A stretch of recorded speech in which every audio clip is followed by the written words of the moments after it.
Good to see you in a new video on Betrayal Wife Tales. Today I'm going to tell you an interesting story of our subscriber. When I met Julia, I thought she was perfect. It was one of those storybook romances, or so I thought. We met at a mutual friend's wedding, where she had captivated the entire room with her infectious laugh, graceful confidence, and piercing gaze. From the moment she introduced herself, there was something magnetic between us. Within 6 months, we were inseparable, and a year later, we were married. For a while, life felt complete. We had everything: a cozy little house, successful careers, and grand plans to start a family. But, as they say, appearances can be deceiving. Our relationship started to change subtly over time. Julia began to show hints of restlessness that I couldn't quite put my finger on. She'd always been vivacious, a social butterfly with endless energy and a passion for trying new things. I chalked it up to her usual wanderlust, but deep down, I noticed something shifting. She was more distant, her laughter felt rehearsed, and our once effortless conversations grew punctuated with silences. It all began to unravel one summer night, an unremarkable Wednesday that I had almost forgotten about. I was stuck at the office working late to finish a big project, and Julia had been quiet all evening, not even a text since her usual leaving work message. When I finally wrapped up and got into my car, something told me to check our home cameras. It was a new system we'd installed a month earlier for security, something I'd almost forgotten about. But that evening, that instinct gnawed at me. I knew Julia was supposed to be home, but as I scrolled through the camera feed, I noticed an unfamiliar car parked in front of our house. My heart skipped a beat. I zoomed in, trying to make out the license plate or anything that would give me a clue, but it was too dark. I watched as she opened the door, and a tall, well-dressed man stepped inside with a bouquet of roses. The image of that bouquet haunted me all the way home. I sat in my car, engine off, watching our dimly lit house through the windshield. I tried to steady my breathing, to keep my mind from spinning out of control, but all I could see was that man walking into my home with roses. The longer I sat there, the worse my thoughts became. What was happening inside right now? How long had this been going on? A flood of questions overtook me, but I finally forced myself out of the car. My hands were shaking as I slid my key into the front door, turning it as quietly as I could. As I stepped inside, I heard muffled laughter and the low hum of voices coming from the living room. My heart pounded with every step as I made my way toward the sound. Peeking around the corner, I froze. Julia was sitting on our couch, leaning in close to this stranger, her fingers casually tracing patterns on his arm. He was laughing, his head tilted back, and she was smiling at him in a way she hadn't looked at me in a long time. The sight hit me like a punch to the gut. In that moment, every suspicion, every lingering doubt I'd ignored, came rushing forward. I cleared my throat, and both of them whipped their heads toward me. Julia's face went pale, and she quickly pulled her hand away from his arm, like she'd been caught red-handed. The man looked at me, his expression unreadable, but clearly not expecting my sudden appearance. "Who's this?" I asked, trying to keep my voice calm, though every muscle in my body was tense. Julia stammered, "Oh, this is Alex, my coworker. I didn't think you'd be home so early, Jack." She attempted a laugh, trying to play it off as if this was some casual meeting. But there was no mistaking the guilty look in her eyes. My gaze shifted to Alex, who sat up straighter, finally extending a hand toward me, like he hadn't just been caught in my living room with my wife. "Alex, huh?" I said, ignoring his hand. He slowly withdrew it, looking more uncomfortable by the second. "We were just working on a project for work, that's all," Julia said, her voice wavering. I knew she was lying. Julia and I knew each other's schedules inside and out, and she'd never mentioned any late-night projects or Alex, for that matter. The hurt in my chest twisted, and I had to fight to keep my voice steady. "Right. Well, maybe it's time Alex went home." Alex glanced at Julia, hesitating, before nodding and gathering his things.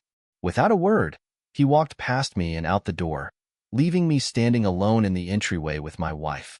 Julia tried to laugh it off again, but I could see the panic in her eyes. "Jack, don't be ridiculous. He's just a friend from work.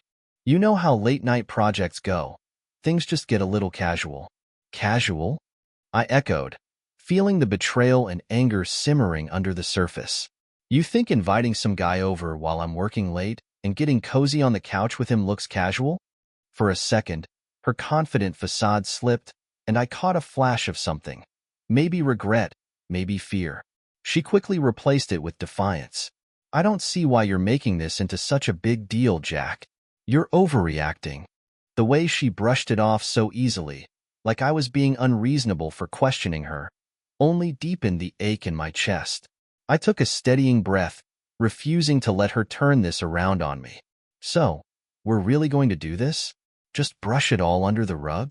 She turned away, crossing her arms. I don't know what you're accusing me of. You just don't understand how hard things have been for me lately. Hard? I asked, incredulous. You mean hard enough to bring some stranger into our home? While I'm out there, working late nights.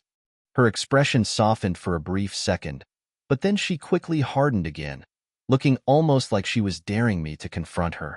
Jack, you're blowing this out of proportion. I told you, we were just working. I wanted to yell, to let every ounce of anger and confusion out, but something in her eyes kept me rooted to the spot, silent. In that moment, I realized she wasn't going to confess anything. Whatever was happening, she'd rather lie and let me stew in suspicion than come clean. I felt my stomach drop as the reality set in. This was only the beginning of the lies, and we both knew it. Unable to look at her any longer, I turned and walked out of the house, needing to clear my head. I drove without any real destination, just letting the miles blur together as my mind raced. The memory of Julia's look, equal parts fear and defiance, kept playing over and over in my head. I was furious, but there was something else too, a deeper sense of loss. What happened to us? Finally, I parked on a quiet side street and sat in the car, staring blankly ahead as my thoughts spiraled. I knew I couldn't go on like this, stuck in a loop of suspicions and unanswered questions. I needed to know if there was more to this than what she was telling me. The next day, I took action. First, I called out of work, claiming I needed a few days to deal with a family matter. My boss didn't press. I rarely took time off, so this wasn't out of character. Then, I called an old friend, Tom, who worked in private investigations. We hadn't spoken in years, but I knew he'd understand. I explained the situation as best I could, half hoping he'd tell me I was overreacting. Tom, always the pragmatist, asked a few blunt questions before saying, Jack, if there's something going on, you deserve to know the truth. Let me look into it. I'll be discreet. I could tell he was uncomfortable. Digging into a friend's life was a last resort for him, but he agreed to help, which made me feel both grateful and uneasy. Over the next week, I fell into a strange rhythm. Every night, I'd go through the motions with Julia, trying to act as though everything was normal. She seemed more relaxed, probably assuming the worst of the tension had passed. Occasionally, she'd drop hints about working late again, but she'd stopped mentioning Alex altogether. It made me sick to think about what that might mean. Tom would call me every evening with an update, usually brief, but the tension in his voice was enough to set me on edge. I dreaded each call, yet I couldn't ignore them. One evening, he finally gave me the confirmation I feared. Jack, Tom said, his voice thick with sympathy. I caught her meeting with him. Not at work, either, at a hotel downtown. I took some photos. I can send them to you, but I'd understand if you don't want to see. I gripped the phone so tightly my knuckles turned white. A wave of nausea hit me, and I had to swallow back the bile rising in my throat. Send them, Tom, I managed to say, my voice hollow. I didn't want to believe it. I wanted to cling to some last thread of hope that maybe there was another explanation. But as soon as I opened Tom's email and saw the photos, Julia and Alex, holding hands, laughing together, entering the hotel room, I felt something inside me shatter. It wasn't just the affair. It was the betrayal of the trust, the bond one thought we shared. I stared at the photos, numb, until my phone buzzed again with another message from Tom. There's more? He's not the only one, Jack. I'll explain everything when I see you in person. It was like the world had gone silent. Another man? There was more? In that moment, I knew I couldn't sit back and let this unfold quietly. I needed answers. That night, I could barely sleep. I lay in bed beside Julia, who seemed completely at ease, her breathing soft and steady. It made my stomach turn to think she could carry on like this, knowing what she'd done. I felt like a stranger in my own home, lying next to someone who wore a mask every day, concealing a life I knew nothing about. The next morning, I met Tom at a diner just outside town. He looked at me with a somber expression, one that told me this wasn't going to be easy. He slid a folder across the table, and I opened it with a trembling hand. "Here's the timeline I managed to piece together," Tom said, his voice quiet. "She's been meeting Alex regularly, but he's not the only one. There's another man, Marcus. He works at a bar a few towns over. From what I gathered, they met a few months ago, and it's been going on ever since." The pictures told the story in painful, undeniable detail. Julia, smiling and holding hands with Alex outside their hotel. Julia and Marcus, tucked into a corner booth at a dimly lit bar, her hand resting on his as they shared some private joke. I felt a fresh wave of betrayal with each photo, each piece of evidence confirming that my marriage was nothing but a lie. Tom looked at me, sympathy etched into every line of his face. "Jack, I'm sorry. I know this isn't easy." I nodded, swallowing hard. "Thanks, Tom. I needed to know." He reached across the table, putting a hand on my shoulder. "You know, you don't have to handle this alone. You've got people who care about you." I managed a small smile. "I appreciate it, but I think I need to figure this out on my own." After leaving the diner, I spent hours driving aimlessly, trying to process everything. How long had I been a fool in my own marriage? How long had Julia been living this double life, hiding behind that smile I used to love? That evening, I made a decision. I'd had enough of playing the clueless husband. If Julia was going to keep hiding things, I would make her face the consequences. But I wouldn't confront her directly, not yet. I wanted to understand her motivations, the web of lies she'd spun, before I made my next move. And so, I did something I never imagined I would do. I reached out to Marcus. It took some time, but I finally tracked Marcus down. He managed a small bar on the outskirts of town, a dimly lit place with the kind of crowd that wouldn't remember a stranger's face. I arrived early, settling at the end of the bar, nursing a drink as I waited for him to come in for his shift. When he finally walked through the door, I felt a mix of anger and curiosity. He was tall, lean, with a cocky air about him that seemed at odds with the place. I could see how Julia might have been attracted to him. He had that smooth-talking, confident look. But this was no longer about what she saw in him. It was about what I could learn from him. After watching him for a while, I finally called him over. He seemed eager for the company, unaware of who I was or why I was there. "What'll it be?" he asked, flashing a grin as he wiped down the bar.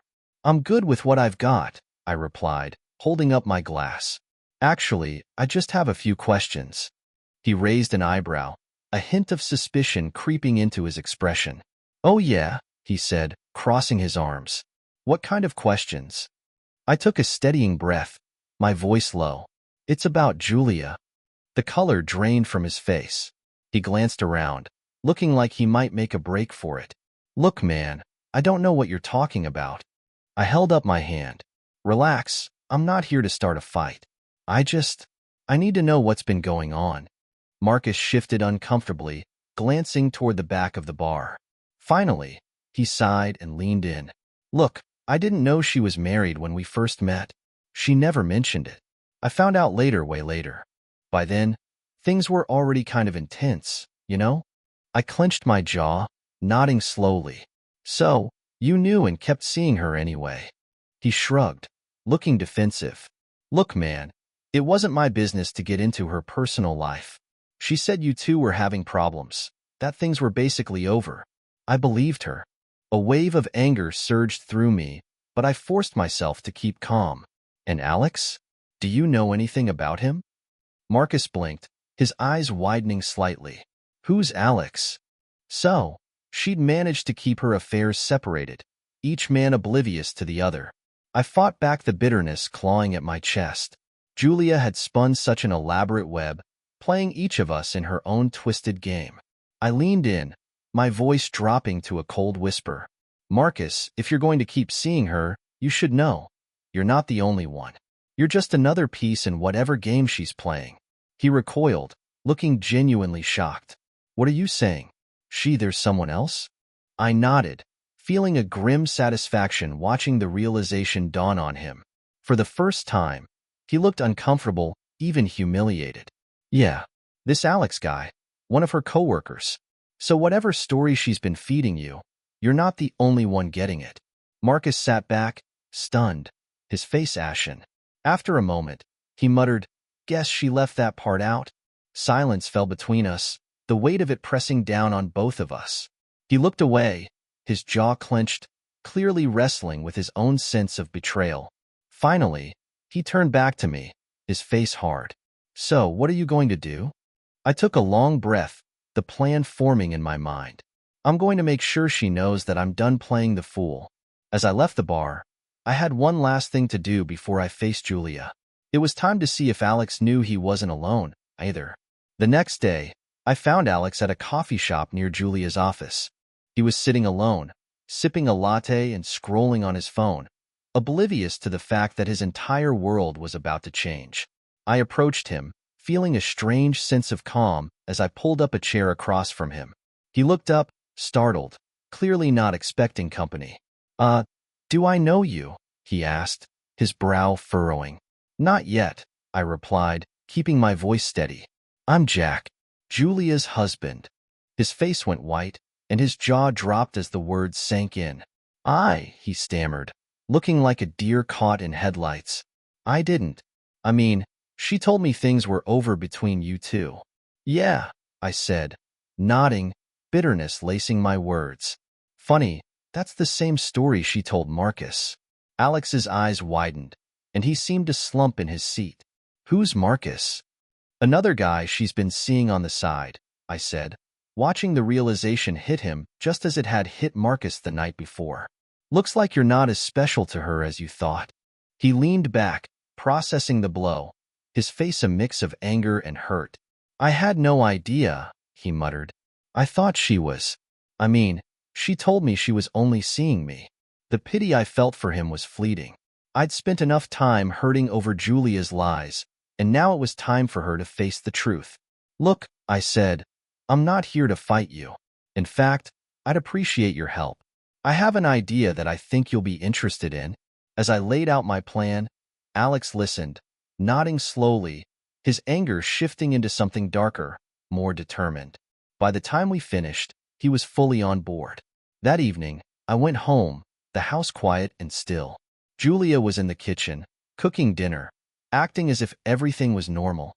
The sight of her, so calm and composed, made my skin crawl. How many nights had she played the part of the perfect wife, knowing full well she'd just been with another man? I kept my expression blank, my voice steady, as I said, "Julia, we need to talk." She turned, giving me that practiced smile, but her eyes flickered with something else, nervousness. She must have sensed the finality in my voice. "What's wrong?" she asked, setting down her spoon. "I know about you and Alex," I said, watching the color drain from her face. Before she could respond, I continued, "And Marcus." Her mouth opened, then closed, like a fish gasping for air.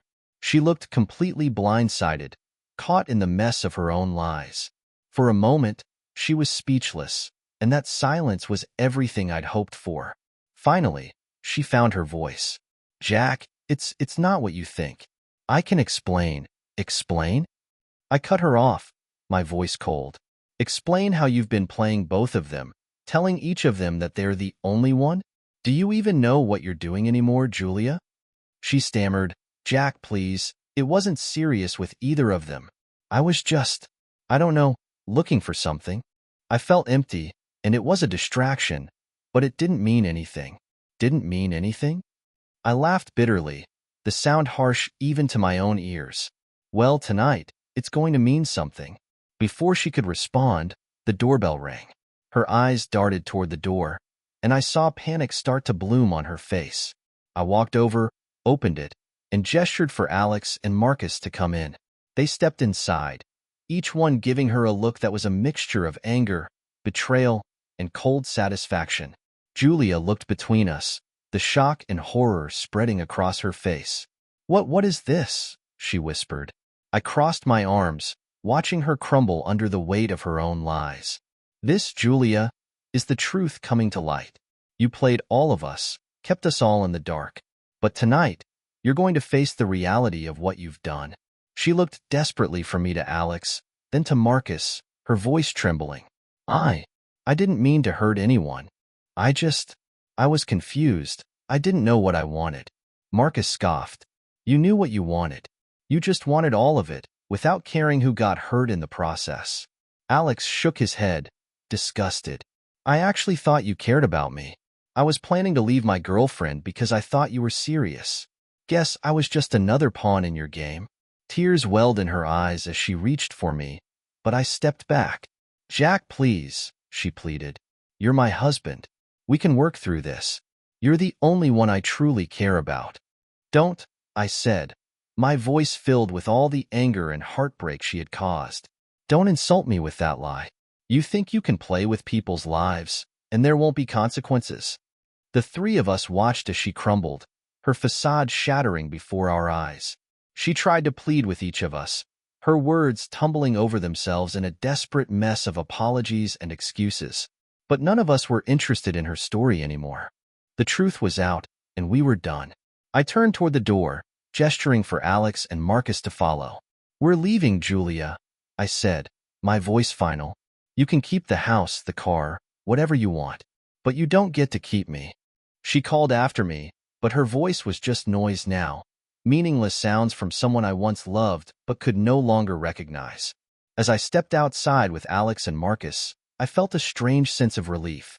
The weight I'd been carrying for so long, the pain, the betrayal, it was all behind me now.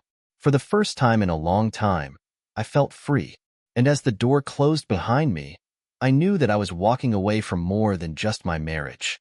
I was leaving behind the lies, the heartbreak, and the woman who had broken me. I was ready to rebuild, to find something real again. In the end, Julia was left with nothing but the